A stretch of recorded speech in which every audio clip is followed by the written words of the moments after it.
The Exorcist has been called the scariest horror film ever made, and it is frequently touted as one of the best, if not the best, in the genre, and has enjoyed this lofty praise since its release in 1973.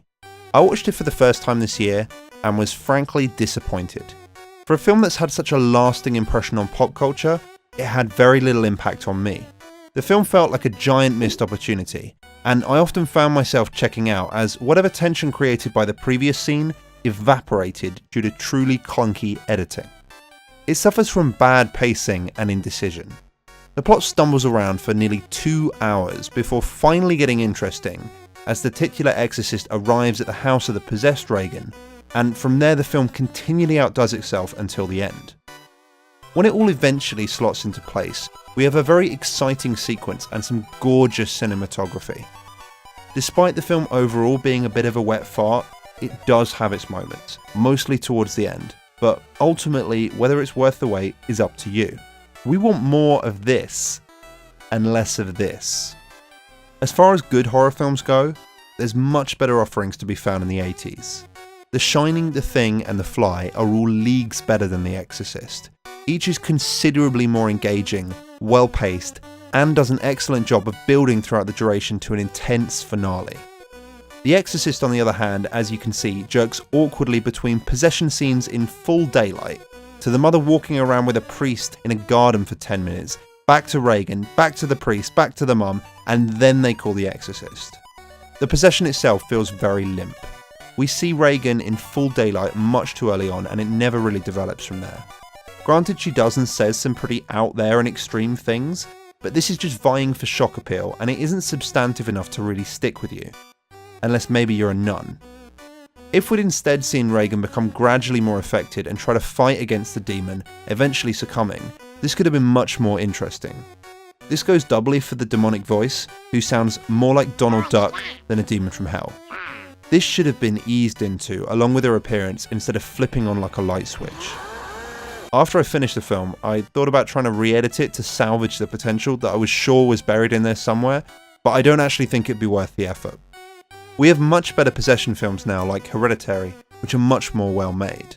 What I thought would be more fruitful was to set out a basic plan to restructure certain key events to allow the film to build intrigue and actually ramp up the intensity throughout its runtime, which can definitely be shortened, so that we have a film that's engaging to watch and doesn't give you whiplash.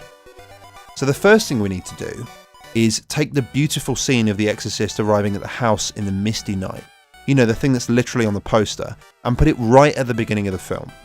That is your opening shot. It's absolutely dripping with atmosphere. Just before that sequence, if you want, you can scooch in Tubular Bells for the opening because it's such a cool song.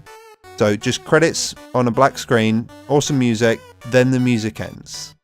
So, first shot. We see a car appear out of the night.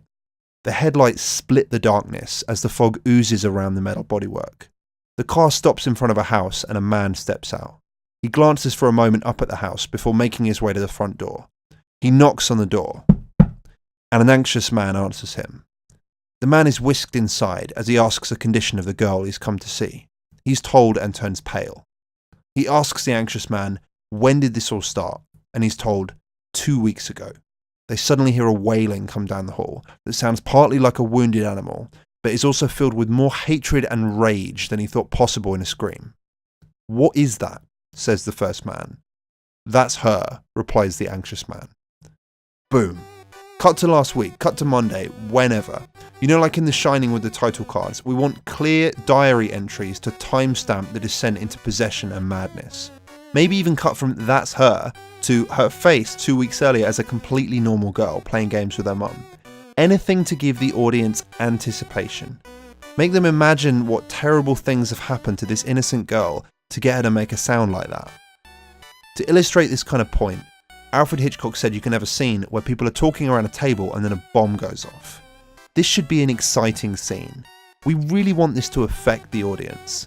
But the problem is, if they don't know the bomb is going to explode and it just happens, they're surprised by the loud noise and the destruction, but they don't feel any tension or apprehension because they didn't expect it to happen. You take the same scene and you inform the audience first, then they read the scene completely differently. The whole time the patrons are talking, you're thinking, Do they know there is a bomb under the table? Are they all going to die? How long is it before the bomb explodes? This is then a much better scene. In the same way, if we know about the possession, but don't see it and are then gradually introduced to the horror throughout the film, we imagine our own horrors before the grisly reveal. So, Reagan's initially fine. Then we can have the Ouija board scene later the same day. Maybe something weird happens. We can have Reagan playing with her friends and she starts to do a creepy voice and her friends are laughing about it. The mother comes in and tells her to stop doing that voice, and then they have an argument about something and she does the voice again. Then maybe Reagan answers her mother back, but please not with the awkward swearing. Nothing takes me out of this movie faster than Donald Duck calling someone a cocksucker 50 times. It's this weird overused insult that blights otherwise well-written films like The Usual Suspects. It doesn't sound scary or otherworldly, it just sounds lame. At some point, we also want to set up the priest. Now, we really need to do something about this guy's damn mother. In the film, his mother has about 3 versions of the same arc. She lives alone at home and he has to care for her. Then she gets sick off camera and is in the home for a bit. Then she dies. All of this seems to only be in the film to set up a few insults that Reagan spits at him about his mother being in hell. But I really don't think it's worth it. If you want to have the mum be vulnerable, just pick one idea.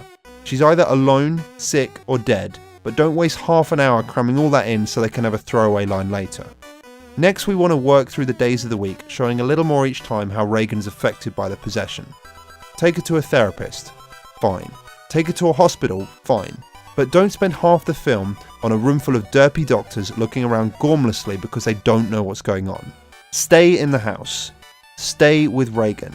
We want it to build, not forget about the effects of the possession during another 15-minute scene of the mum bumbling around in a garden with doctors about how sick she is. This is why most horror films usually have a device to keep characters stuck in one location.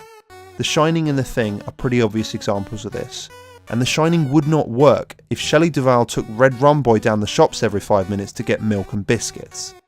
You need the atmosphere and the isolation and the feeling of helplessness, but this film insists on diffusing any tension it creates. So we don't want the cheesy swearing, and we don't want to see Reagan's face go from 0 to 100. You can probably keep the crucifix scene if you really want to for the lols because it's so out there, but the main thing is that the first time we see Reagan's face should be once we've caught up to the present. We should see her deformed face the first time the priest does when he opens the door to her bedroom. And from then you can keep the ending pretty much as it is, it's fine. I think my favourite shot was when Reagan silently lifts off the bed in the moonlight and freaks out the 2 priests. That was genuinely well done. And it's such a shame because you want the film to capitalise off those kinds of moments, but I just felt worn out by the slog of the previous 2 hours. I watched The Fly again the other day and was blown away by the special effects and the pacing of that film. The film moves incredibly smoothly, from an introduction that wastes no time showing the technology that Brundle is creating, to his initial experiments and his final experiment that goes horribly wrong. And once things start to go wrong, the amazing makeup and practical effects show Brundle's gradual transition into Brundlefly. In each scene we see new changes in appearance and his new physical traits. First his improved strength and agility, then climbing walls, and eventually dissolving food and people with his vomit. This transition is so well planned out that it's totally believable that we get from this to this. That's really what I wanted from The Exorcist. A film that uses its runtime properly, builds atmosphere and tension, and continually raises the intensity until the finish. So it is encouraging to see newer films taking the few good points from The Exorcist and producing something that works throughout. Something that you feel invested in, something consistent, and something that's actually scary. Boo!